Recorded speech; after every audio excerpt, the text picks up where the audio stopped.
Welcome to This Explainer. Today, we're jumping right into a really fascinating, high-stakes strategic framework for mastering interpersonal dynamics. We are going to unpack the science of diagnostic profiling in negotiations, and honestly, we'll reveal why your own natural communication style might actually be costing you the deal. So let me ask you something right off the bat, and it challenges this ultimate negotiation trap we all subconsciously fall into. Do you negotiate by treating your counterpart exactly the way you want to be treated? We're all taught the golden rule from a very young age, right? But in the context of a high-stakes discussion, relying on that rule is actually a massive strategic error. I absolutely love this quote because it hits the nail right on the head.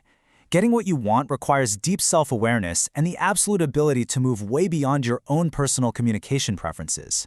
If you only know the facts of your deal, you're really only halfway prepared. You have got to know yourself, and more importantly, you have to know how to adapt.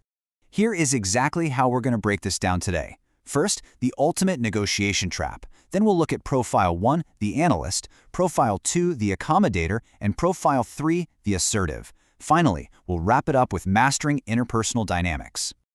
All right, let's start with Section 1, the ultimate negotiation trap, which is ignoring the counterpart. You know, when we ignore the unique needs of the person across the table, we just create this invisible friction.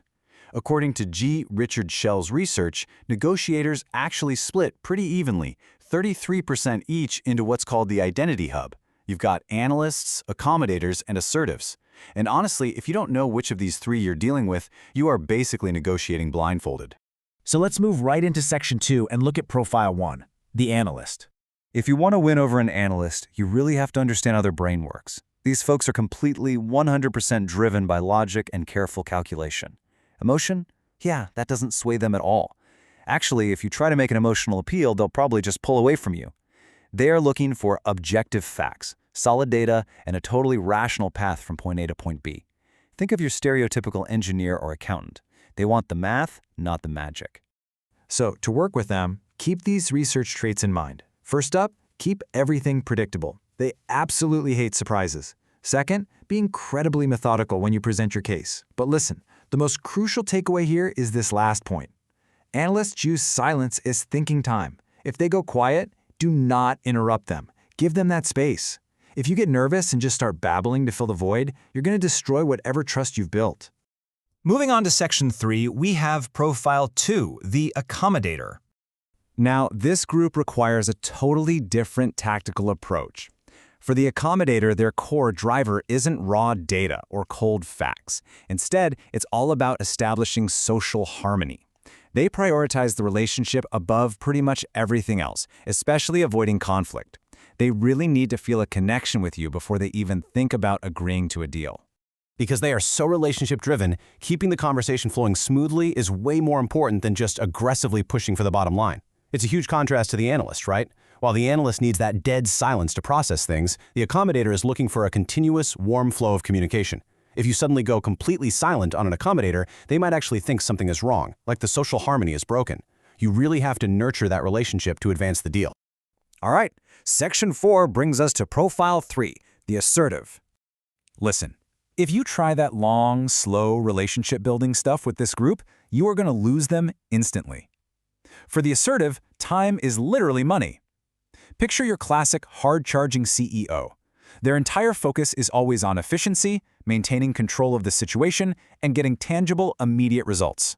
They don't want to spend hours dissecting a spreadsheet, and they definitely do not want to chat about what you did this weekend.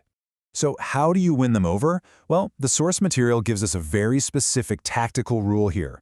You have got to let them speak first. They need to feel like they are in control, and they need to be heard right out of the gate. For your part, keep your interactions insanely efficient. Give them the bottom line, show them the results, and then just step back. Seriously, do not waste a single second of their time. Which brings us to our final section, Section 5, Mastering Interpersonal Dynamics. This is where we pull the whole thing together. Because identifying the profile, that's just step 1. Adapting to it is step 2, and it's the real secret. As the material emphasizes, knowing your facts means absolutely nothing if you don't have the emotional intelligence to adapt to the actual human being sitting across from you. I mean, you could have the greatest data in the world, but if you present it like an assertive when you're talking to an accommodator, the deal's going to crash and burn. Your adaptability is your true leverage. If you only take one single thing away from this entire explainer, please let it be this critical mindset shift. The amateur treats their counterpart exactly the way they want to be treated, but the expert? The expert treats their counterpart the way they need to be treated. You essentially have to flip the golden rule on its head. You've got to step out of your own shoes and step right into the identity hub of the person you're negotiating with. So, I'm going to leave you with this final thought to chew on before your next high-stakes discussion.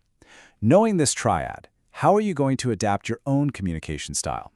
Will you be able to recognize when an analyst needs silence, or when an accommodator is looking to build a relationship, or when an assertive is just watching the clock? If you can master this triad, you aren't just negotiating anymore, you are orchestrating. Thanks for joining me for this explainer, and until next time, stay adaptable.